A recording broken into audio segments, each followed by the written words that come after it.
This episode is brought to you by The Fifth Vital Sign. Master your cycles and optimize your fertility. With over 1,000 research citations, it is the most comprehensive resource on fertility awareness and the menstrual cycle to date. The Fifth Vital Sign is available in paperback, ebook, and audiobook formats on Amazon.com. Listen to The Fifth Vital Sign for free when you sign up for a 30-day trial with Audible. Visit fertilityfriday.com/audible for details. That's fertilityfriday.com/audible. This is the Fertility Friday podcast, episode number 423.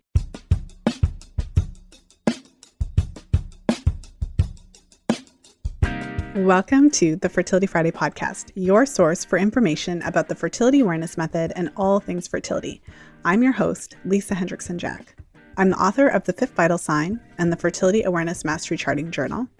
I'm a certified fertility awareness educator and holistic reproductive health practitioner with nearly 20 years of experience teaching women to connect to their fifth vital sign through menstrual cycle charting, balancing hormonal health, and optimizing the menstrual cycle without hormones.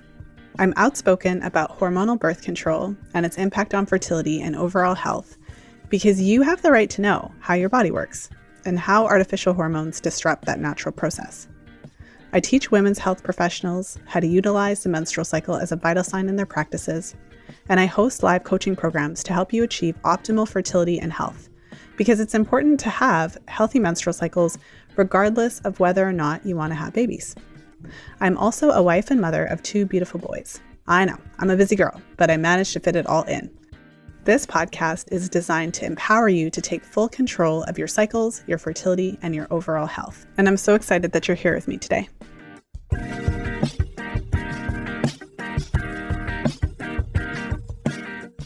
Today, I'm sharing another episode in the Current Period Pain series. And I'm sharing an episode with Dr. Jennifer Mercier, founder of Mercia Therapy. Unlike the recent episode that I released with Dr. Jennifer Mercier, in today's episode, she really dives into Mercia Therapy for pelvic pain in particular and discusses the issue with adhesions and how abdominal therapy modalities like Mercier can address some of these issues in a relatively non-invasive way outside of the surgical option. And I know many of my clients are thankful to be aware of the different possible options for treatment with regards to pelvic pain and endometriosis, because not everybody wants to jump right into surgery as their very first attempt at treatment. And so it is helpful from my perspective to talk about the different ways that pelvic pain may be managed. And there are a number of women who experience significant relief by turning to abdominal therapy modalities to physically break up adhesions and lesions. And so for many, it can be a part of an overall program and protocol to reduce pain, to improve symptoms, and in many cases to improve fertility. So with that said, let's go ahead and jump into today's episode with Dr. Jennifer Mercier.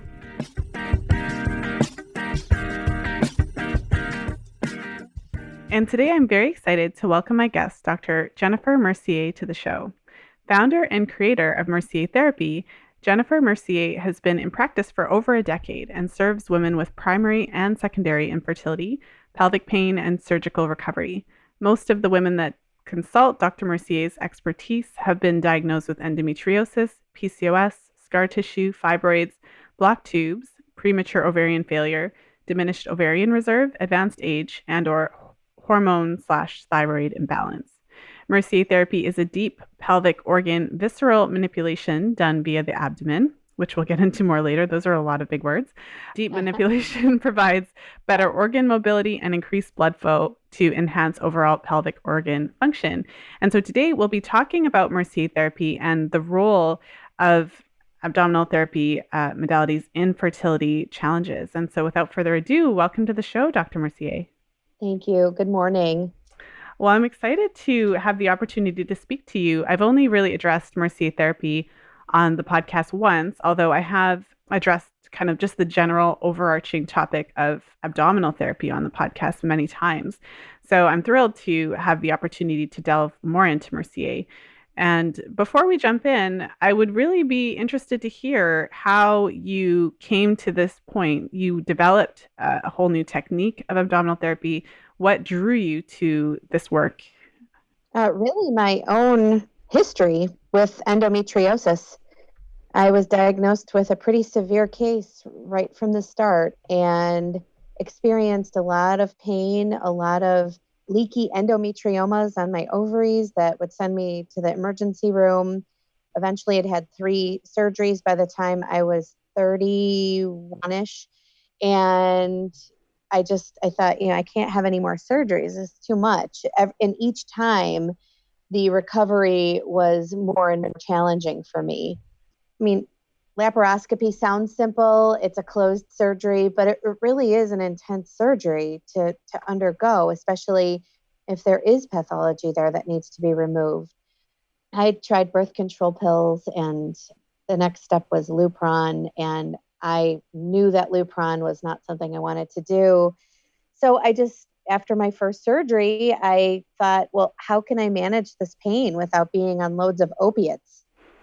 Because that certainly wasn't the way to live. And I couldn't do that if I was going to go to grad school and be lucid and with it enough to be able to retain all of the information that was required of me.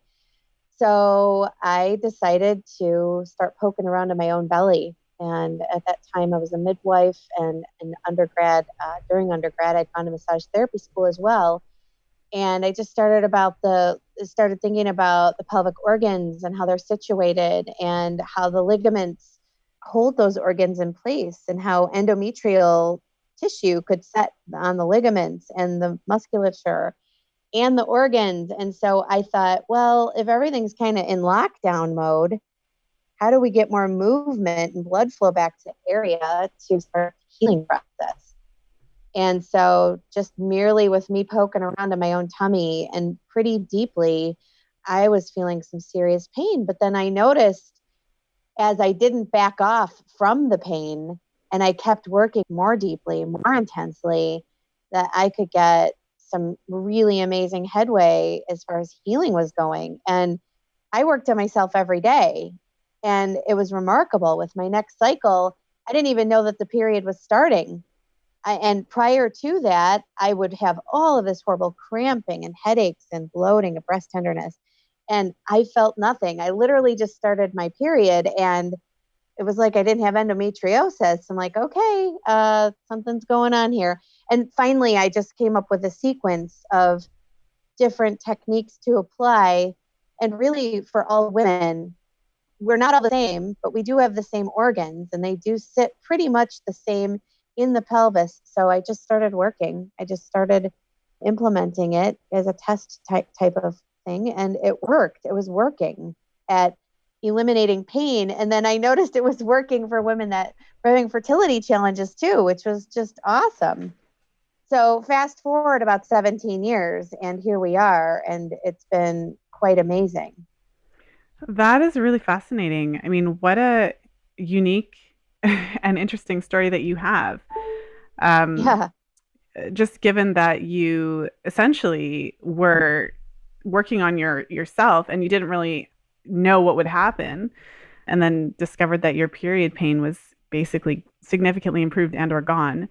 Right. That's really fascinating. So I'm just taking a moment to kind of like digest that because that's really neat how and so did you have a sense of other modalities that were out there, or what prompted you to kind Yeah. of work on Yeah. yourself?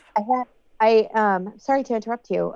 I tried several different things. I mean, I'd always been a yogi, so I'd always been in yoga. I really loved acupuncture. Really didn't find so much pain relief with acupuncture, moreover, relaxation with having to lay still for 30 minutes with needles in my body was great. I'd always gone to a chiropractor. I still do. Love chiropractic care. And then I'd also met an Arvigo therapist at a health fair, and she just worked on me for a short bit. And then I made an appointment with not her, but one of their higher up teachers that was very close to my area geographically. And I went to see her. Her name was Heidi Yost.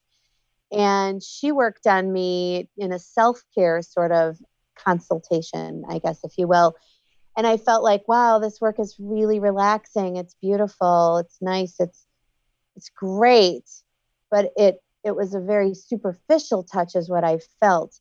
And I felt as I developed Mercier Therapy that we needed to get very, very deep, not to cause pain, but we needed to get very deep to be able to access the organs.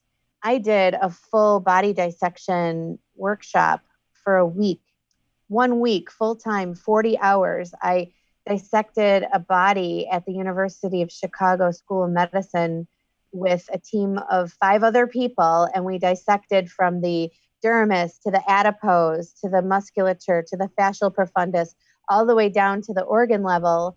And really, if you can see the organs in a pelvis, which I was so thankful my cadaver had her organs, because most of them have had hysterectomies if they're in the age group that, or the age range that our cadaver was aged out at.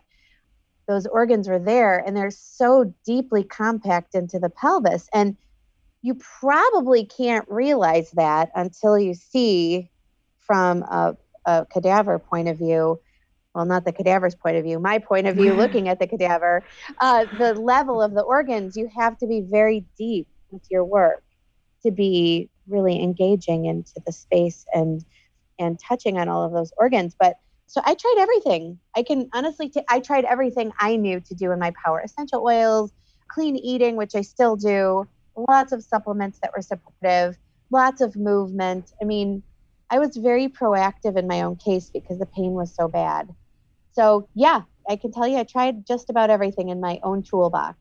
Well, and you mentioned something, just for the listeners who aren't familiar with it, you mentioned Lupron. Could you just briefly, just so the listener who's like, what's Lupron?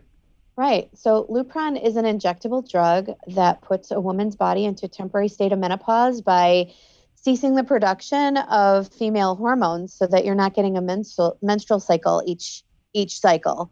And the thought behind doing that is post-surgical, the surgeon has gone in and ablated all the scar tissue. And so if they put you into this temporary state of menopause for 6 months, then you are not allowing any growth of endometrial tissue to ensue, any new growth, I should say, because most endometrial tissue, I mean, it's migratory, so it can migrate as high as the brain matter. In studies, researchers have found endometrial implants on brain matter and sinus tissue and lungs and small intestines and such. So those will continue to weep with surge of hormone. It's hormone sensitive tissue, but there's no new cell growth that will ensue with using Lupron postoperatively. But then the problem lies with getting off of the Lupron at that 6-month period postoperatively and praying that the period comes back. And sometimes it does, and sometimes it doesn't. Sometimes it does with issues. So I'm not a real big proponent on using Lupron, rather using some sort of hormonal support and definitely dietary support. Well, thank you for just explaining that. There was a part of me that thought, how different is that to the birth control pill? But that's a topic for another day. Well, I mean, just briefly, the birth control pill is medication, and it's synthetic hormones that are typically very elevated in some sort of estradiol component, whether it's ethinyl estradiol or some other sort of synthetic estradiol, which causes inflammatory process in the pelvis and belly of someone with endometriosis, more times than not exacerbating the symptoms. But this is very commonly prescribed medical protocol, and it's, in my opinion, not the best way to go about taking care of somebody with endometriosis. Well, yeah. I mean, given that it doesn't address any of the problems, it just kind of masks them. Right. So tell us then, okay, so what I've gathered from what you said, which is truly fascinating, is that you developed Mercier Therapy after kind of trying everything that, like, known to women. and and then when you tried other kind of abdominal massage therapy modalities, you found that it wasn't necessarily kind of going deep enough. And then you shared your experience with the cadavers, which is also fascinating, where you actually got to see specifically where these organs are located in the body and have a sense of what type of pressure you would have to apply to actually affect these organs. Yes. So tell us a little bit then about Mercier Therapy. What is it doing so that, because I mean, you mentioned some quite significant impacts that you had quite early on from it, but what exactly is it doing to those tissues? How is it helping? Right. So anything that, and I've said this 1,000 times, so I'm sorry if I'm repeating it to anyone listening, but truly anything that lives moves, and anything that's living and isn't moving is slowly losing its life. So in the case of really any sort of pelvic pathology, those organs go on lockdown. And so they're not moving. And movement immobility equals non optimal function. If I injured my shoulder, I wouldn't be able to swing a tennis racket as efficiently or effectively as I could have without that injury there. I'd have to go to rehabilitation or therapy to get that shoulder rehab. Well, nobody's really doing pelvic therapy rehab. I am, and the people that train with me are, but I wish women knew about this more, especially like after C-section. So back to your original question, increasing mobility and blood flow is what optimizes organ function, period. If it's not moving, it's not optimizing, it's not enhanced in its optimization as far as function is concerned. That's it. All right. By going in and doing kind of more of a deep abdominal type therapy and really manipulating the organs, you're encouraging blood flow and improving circulation. And I mean, you mentioned regarding endometriosis in particular, it's characteristic of having different lesions, as you mentioned, in different areas of the body. And maybe share with us, and also you mentioned C-sections. And so one of the topics that's kind of come up whenever I talk about abdominal massage therapies and modalities is just the concept of adhesions and having, say, for example, areas of the body sticking together that shouldn't, and then not really having that freedom of motion. And one of the greatest examples, I did a podcast with Rachel Eyre years ago, and she described what she called the dancing uterus, which was just a really lovely visual. Most of us don't necessarily think about our uteri. And in her description, I mean, basically, when you recognize that the uterus actually moves throughout your menstrual cycle and has to actually have that freedom of motion, then all of a sudden it makes so much sense how having this kind of physical modality could be helpful. Right. I mean, just as in labor, the uterus has to have the ability to move to deliver the baby, to contract, to get the baby out. It also has to have that movement, just as you said, during an orgasm, during ovulation, during menstruation. The uterus, I like to picture the uterus like a hot air balloon because it's the same shape in essence. And with all the ropes coming down off the side to hold the basket in place, all those ropes are ligaments in the pelvis holding the uterus anchored in the pelvis, but allowing for movement. So I don't know if you're familiar with the term tensegrity. It was a term coined by architect Buckminster Fuller, and basically it's a term of physics. So if one area is too contracted, another area is more lengthened. So there's going to have to be a redistribution of tensions somewhere else in the structure's anchoring points, just like the Golden Gate Bridge. If one of those big steel like bars that were holding or cables that were holding the bridge in place, if it became loose, the whole bridge doesn't fall down, but the tension does have to redistribute somewhere else. So that's the same with the pelvic organs. You've got to get mobility in equally to the uterus, the ovaries, the bladder, and then all of the surrounding ligaments, especially the uterosacral ligament, which is the double-pronged ligament, comes out of the bottom of the posterior of the uterus and attaches at the base of the sacrum anteriorly. So if there's a positional issue within the ligaments holding the organs, it can actually turn your sacrum. It's called counternutation, and nutate your sacrum into a strange position, which isn't normal.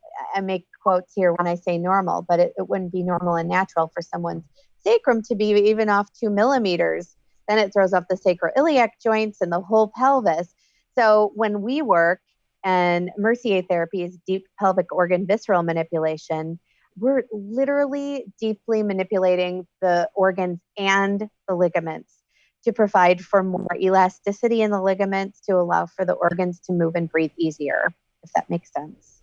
It does. I really like the analogy of the bridge because it really helped me to understand what you were saying in terms of if you think about all of those ligaments kind of attaching and similar to the balloon example, and if it kind of goes off balance, it really gives you a sense of this could be painful, this could be problematic if your uterus is supposed to have normal motion, having the kind of improper tension and just around those different ligaments you can kind of get what I really like about abdominal therapy modalities is that it kind of takes us into our bodies and helps us to think about our physical bodies, especially as women, we're so disconnected from our bodies. We don't really learn about it. You're mentioning all the different ligaments and the names and the words. Imagine if that's something that we were just generally taught in biology class. I mean, we were taught a lot of things. Why not that? And if you're kind Right. of taught that, then you would have this sense of, okay, this is like a muscle, it's an organ, these are ligaments attached to it. And then all of a sudden, it makes so much sense that addressing it in a physical way, as you mentioned earlier, you said that, we don't really do pelvic physiotherapy. It makes so much more sense because that is going to do something way different than surgery to address pain. Maybe talk to us Totally. just about that concept of like this type of modality versus the typical way that we address period pain or fertility challenges, etc. Sure. Well, first of all, we have to get the body prepared for any sort of pregnancy, whether it be a natural conception or medically assisted conception. I like to use examples so that people understand where I'm coming from and they're not confused. I like to be very clear. And when I say preparing, I like to say, well, you don't sign up for the 26-mile marathon and show up the day of the marathon not prepared. You have to be running to expand your lungs and your diaphragm, and you've got to get your body into this rhythm, and you've got to be eating the proper nutrition to prepare for the marathon. A pregnancy is like a marathon. So you've got to get the space prepared. And typically women with fertility challenges, I know that I was in this camp because I had this endometriosis and Hashimoto's thyroid disease. So I had two kind of autoimmune diseases that were preventing me from conceiving. But going to the space and getting that ready before you try to conceive or while you're trying to conceive is imperative. It's imperative. And I think that the marathon example really exacerbates the message there. Do you think so? Yeah, because there's so many things in life that we prepare for. And somehow Right. pregnancy and birth in particular are two things that we're taught because it's natural that it's just going to happen and it's going to happen perfectly and right away and you don't have to think about it. Traditional cultures had a sense of preparing for birth. And so somehow the more the word gets out, it's like we have to kind of shift our mindset around it. So I really like that example of the marathon because you would never show up there just like, okay, let's go. I wouldn't. I'm not a runner. I did a 5K and I didn't prepare. Mm. I'm being accountable here. And Well, so sorry, just one I thing to did say to okay. that. One thing to say to that, I think, which illustrates your example even further. If you did show up to the 26-mile marathon without preparing, you would hurt yourself. Amen. Yes, you would. You could hurt yourself forever, right? Yeah. You could walk away with an injury that would last you a lifetime. That's why I think this is really important. And you know what? Back to your point about preparing for labor and birth. I'm also midwife. We are doing that really amazingly now. There's so many great resources out there, and women are becoming all too keen about what they really want and how they're going to prepare for it. And bravo, ladies. That's awesome. But not so much, not as much in the fertility world. I mean, they walk right into the REI office and reproductive endocrinology and fertility doctor, and bless them because I've got great relationships with them and I love what they do and I support them and they support me, which is an awesome partnership. But women walk into the RE office and they think, oh, thank God they're going to get me pregnant. And it's like, whoa, that is the furthest thing from what's going to happen. And these ladies and their husbands or partners, they really don't know the punch that's going to wallop them financially, emotionally, physically. It's not that easy as someone's just going to get you pregnant. And I also emphasize when someone comes to see me in consult for the Shared Journey Fertility Program to bring their partner, I never want to decouple the couple. I think it's important we keep everybody together in this process so that they're still making their baby, that nobody's taking that away from them. But I also wanted to back up too, that women, I had mentioned this before and I just went off on another area. Women that are trying to conceive and are having trouble doing so usually disconnect from their belly button to their pubic bone and don't think about that space because they've either had a history of sexual trauma or surgery that caused them pain, a miscarriage, an abortion, something that has caused them pain. And so they just disconnect. Well, when a Mercier therapist gets in there, you'll feel that we have been there after even an evaluation, even more so after the first treatment. And that will directly bring your awareness back to the space, which is another just beautiful, tangible thing that you can walk away with from our work. And it's true 100% of the time that no woman walks away from my hands on her belly and doesn't feel it the next day. And they're like, oh, wow, that space does exist. And I do feel a difference. I might even feel a little taller because things have been released in there. I'm able to stand up straighter, sit up straighter, and do my yoga practice better, whatever it is. But it's really just good work. Well, I love this conversation and really bringing it into the body because what you said is so profound. And I feel like a lot of women listening would really be thinking about that and like, wow, how could abdominal therapy make me feel that way and all of those things. But if you think about if you've ever had a really good massage, Yeah, similar, like it's the same thing because we're talking about muscles, we're talking about bodily organs, we're talking about our physical tissues.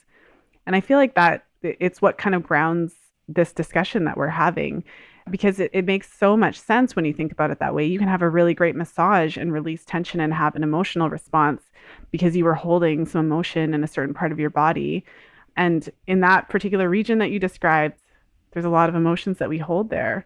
And totally. it goes so far beyond just on the individual level because, collectively as a culture, we actively dismiss this region of our bodies. And there couldn't be a more clear example than we don't even learn about it, right? We don't even know about it. And so one of the questions that I thought of as you were describing it is, could you take us through a little bit about, we've talked a little bit about the therapy, but could you kind of take us through the therapy itself and paint us a picture? And I'm sure women listening, and myself included, are wondering, does it hurt? How does it feel? Great question. Yeah, that's a great question. So we start with a consult and you come in, I get your medical history, your gynae history, obstetric history, if you have one. And then I get you on the table and I feel around for organ position and restriction. And then I give you that information and I let you know how I would go about trying to help. I don't want to say fix. I don't like the word fix. Trying to reposition things to a more optimal place. And then it's 6 hours of treatment. It's 1 hour a week for 6 weeks. Or if somebody's getting ready to start an IVF stim protocol and time is of the essence, usually I'll ask them to just wait one cycle. But if they must start a cycle for insurance reasons or their age is necessitating that they do so, that's completely up to them. But we can wrap up the treatment in 4 days. I have women flying in from all over the world to do treatment with me, and we can wrap it up in 4 days. It's 90 minutes each day back to back. And then they leave me with a customized supplement regime for them specifically. But the treatment is all the same for each woman. Now, is it painful? Great question. It can be painful for women that have active pathology like endometriosis present or cystic ovaries, as in the case of polycystic ovarian syndrome. But I typically tend to not back off from that because it's something that they need, the movement. And as we work and we get working, I can go deeper and deeper and deeper. I don't inflict pain, but I if there is some painful process along the way, then I just keep moving forward through it. And as they allow, but it works out great. And usually the women that are coming in from out of town will say that day 2 is the most tender. We're still able to work through that day effectively and get that day done. And then by the 3rd and 4th day, they seem to be okay and tolerating and handling it fine. Just popping into today's episode to invite you to join my Fertility Awareness Mastery online self-study program. If you're looking for an informative and comprehensive DIY option for learning fertility awareness, I've got you covered. This program is the most comprehensive fertility awareness self-study program available. And the best part is you can learn at your own pace in your living room for a fraction of the cost of one of my live coaching programs. Head over to fertilityfriday.com/mastery for details. That's fertilityfriday.com/mastery. Now let's go ahead and jump back into today's episode.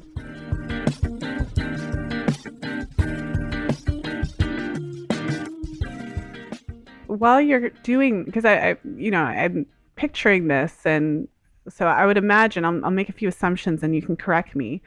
I would imagine that you're working with women. I mean, they're flying around the world. These women have likely, gone to a few different, similar to your journey, have probably tried a lot of different things. And I would imagine that if you do your assessment and you can kind of right off the bat identify anything that's out of alignment, I would imagine a huge kind of relief that these women would feel that like, oh my goodness, like there's something here. And even if it's a bit painful, I would imagine that they would really feel like finally someone's doing something. It's so true. That is so true. I just had a couple drive in during the blizzard here in Chicago. The weekend after Thanksgiving, and they're so dear and sweet, but they drove in from New Jersey and they had already had many children. They're Orthodox Jewish and they wanted to continue to have more children in their family.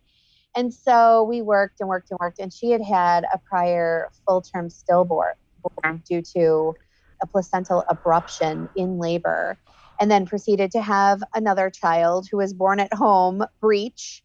And then she had another pregnancy that ended at 11 weeks, and they still wanted to try more. And so they came in, and I worked on her the first day she was here, and she's like, oh my gosh, I feel taller. And oh my gosh, this just feels so good. It's so sore, but it feels so good. Like I needed to have that work done. Like it just was calling to me, and we had to drive here and do it. They drove here. And so they were so committed to their marriage, and they're building their family. And I loved working with them and hearing her tangible differences. It was really nice. And I love to hear what women have to say. I don't want them to walk in here and say, I'm fine. I want to know the details of what you're feeling after I touch you. And please don't spare any of them. It's so important that I know. It's just amazing. Well, thank you for giving us that example. Because you can tell that there's just something that's really resonating with me about it. And again, I keep saying it, like I'm just like a broken record, but really bringing women back into their bodies in a very physical way is so powerful. And I mean, okay, so there's implications with respect to fertility. So maybe we can go there for a moment. I mean, we've kind of touched on it already, but from your experience and practice, fertility challenges are extremely complex. So I'd be interested to hear from your perspective, what are some of the most common causes of fertility challenges, and what are some of the most common situations then that Mercier Therapy can assist with? Okay, sure. So let me back up briefly to my undergrad years. I worked for the Center for Human Reproduction as a clinician. They knew that I was preparing to go to med school and do a residency in OBGYN and a fellowship in reproductive endocrinology. And so they really taught me a lot and gave me some big responsibility in my young years. I was 19 to 21 when I worked for the fertility clinic. I was doing IUIs and semen analysis and sperm wash and blood work and ultrasounds and assisting in egg retrieval, embryo transfer, HSGs, monitoring all of those cycles. So I remember all too well how things went down those days, and not much has changed except for the medications. So from my perspective, in the most common fertility issues that I'm still seeing today and remember from back then, chief among them are endometriosis, tubal blockages. Polycystic ovarian syndrome was not so big back in 1993, but complications from secondary scar tissue, secondary fertility challenges from primary C-sections, women that have had the sexual trauma that are holding a lot of emotional tension in their bellies. And there are a lot of like endocrine issues like type 1 diabetes and Graves' disease, Hashimoto's thyroiditis. Those are some pretty bold issues. And so with that, I work respectively with a group of reproductive endocrinologists called VIOS here in Chicago. And we work really well together. And they can handle the medical aspect, while I can handle the more integrative aspect. And then the patient or the gal that we're working with gets the best of both worlds, which is so exciting. And it typically works out really, really well that she's cared for by two groups of professionals that are completely working well in the sandbox together.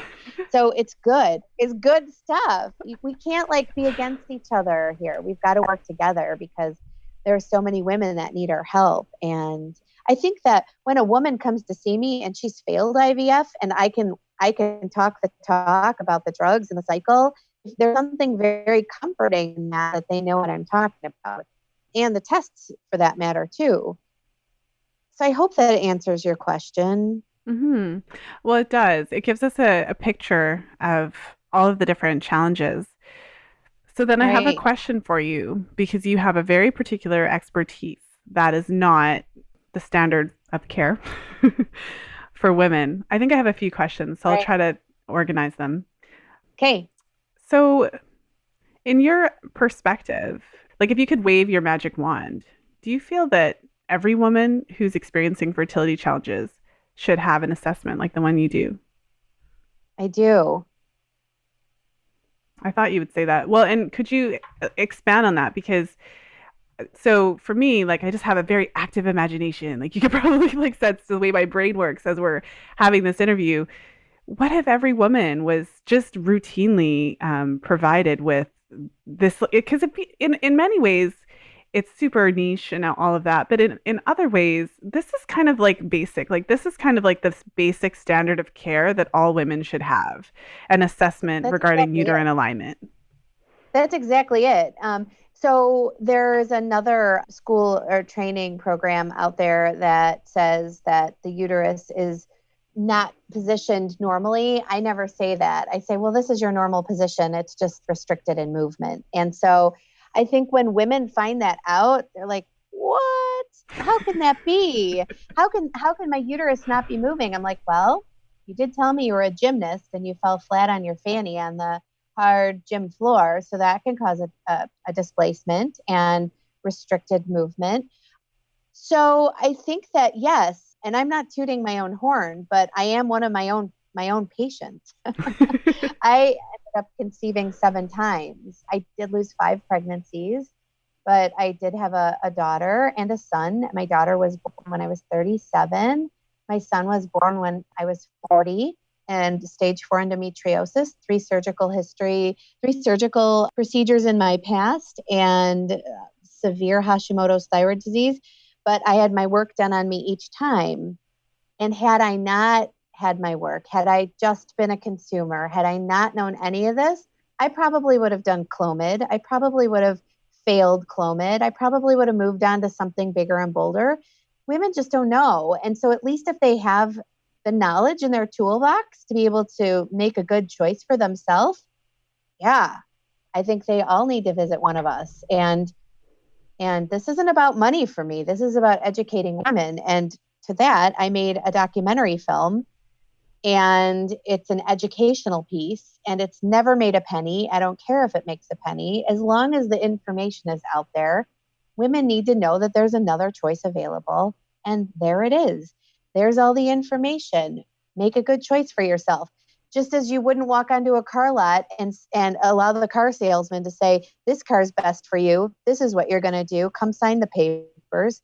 No, research it. Maybe there's another car dealership that feels better to you. Mm-hmm. Maybe there's another kind of car that feels better to you. Maybe there's a more affordable one. Maybe you have a little more money. You can spend a little more. So we plan more for our wedding than we do to have a child. And I want Mercier Therapy to be part of the standard of care because it is so gentle and it is so effective. And it's my passion to serve women. I just love, love, love it. And it seems that everyone who comes to take my training classes are just meant to be there. Every single one of them are just meant to be there. They share my heart for serving women, and usually they have their own story, and it's nice that they can interweave their own story into their work. And it's just been a beautiful thing. Mm-hmm. Well, and I mean, what's interesting, it's so different to even just to the paradigm of our kind of dominant paradigm of medicine. It's very different because it's coming from even how you choose your words when you're describing the placement of the uterus and things like that. You're coming from a place of, okay, so your body can do this. There's just been a few things or situations or whatever the case that have kind of knocked your uterus out of alignment. We're really working with your body to bring it back because we believe that your body can do this and it just needs some physical support. And, it's a very different philosophy and paradigm to come from a place of, I believe that your body can do this, but your body just needs a bit of support and all of these things. So you're really helping the body to do what it was meant to do, essentially. Yeah. Yeah. Yes. Mm-hmm.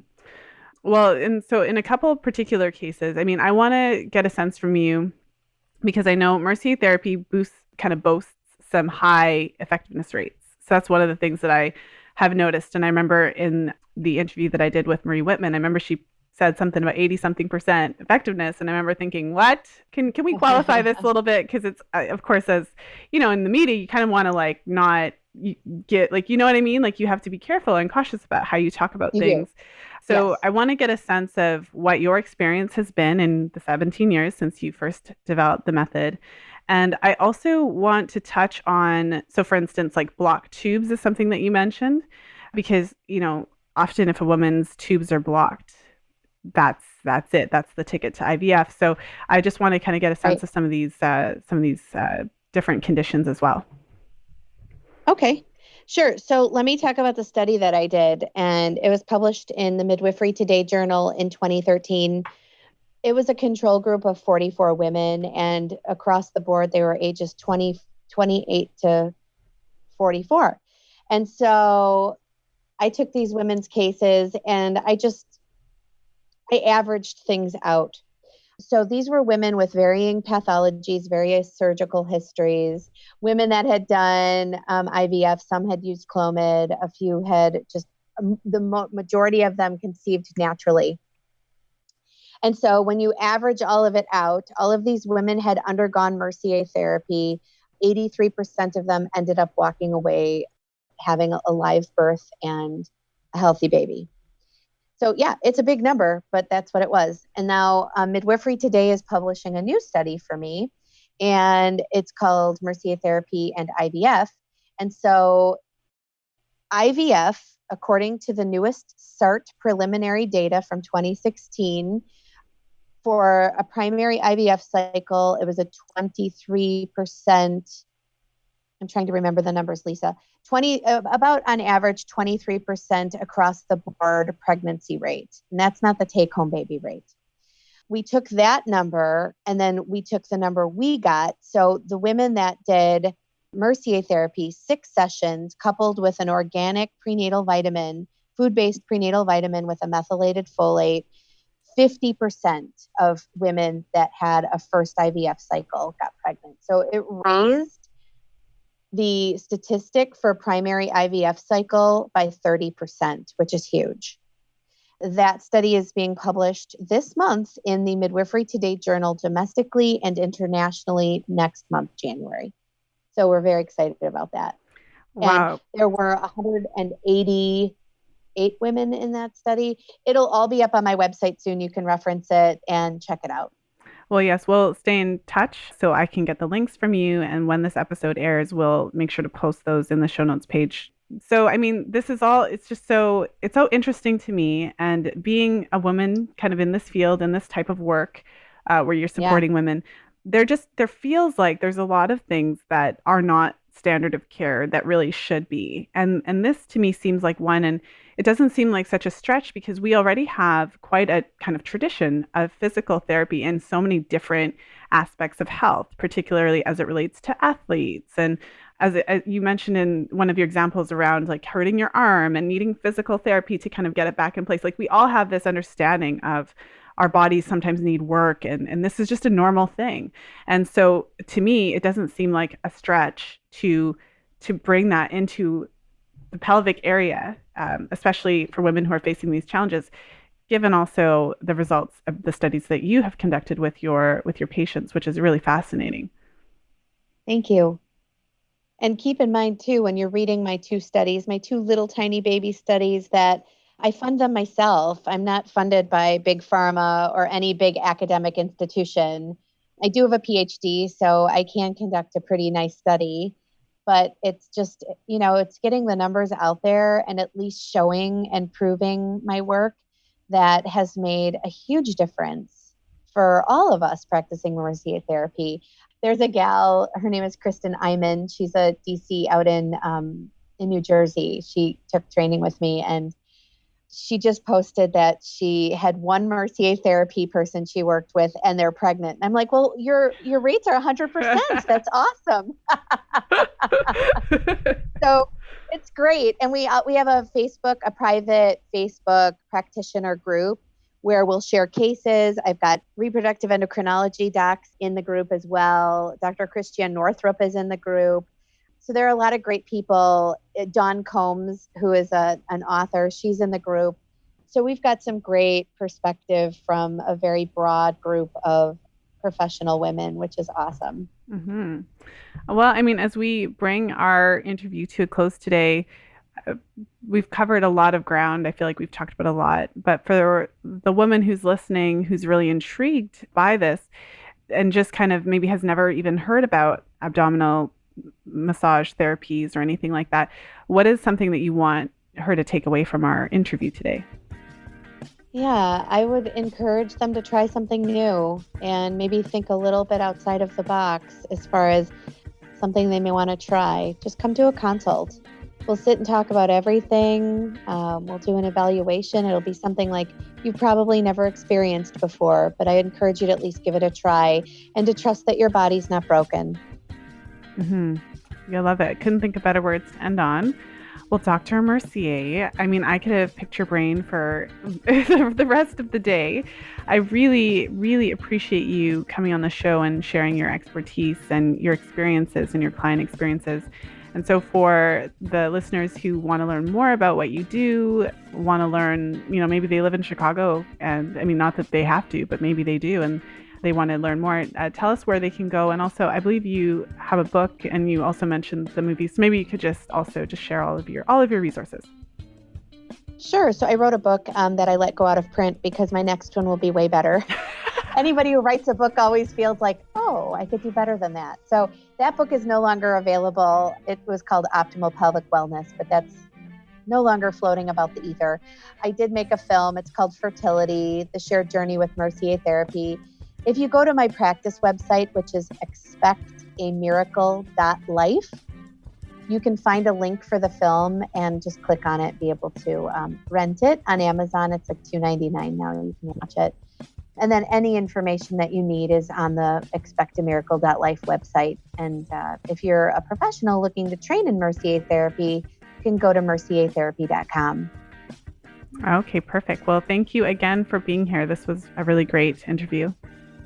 Thank you, Lisa.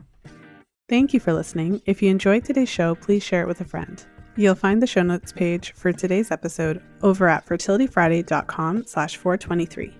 I hope that you enjoyed today's episode with Dr. Jennifer Mercier. I found this episode to be so helpful, and I've referred a number of clients to this episode, especially when it first aired. And ultimately, I think that we just need to continue the conversation around pelvic pain, endometriosis, period pain.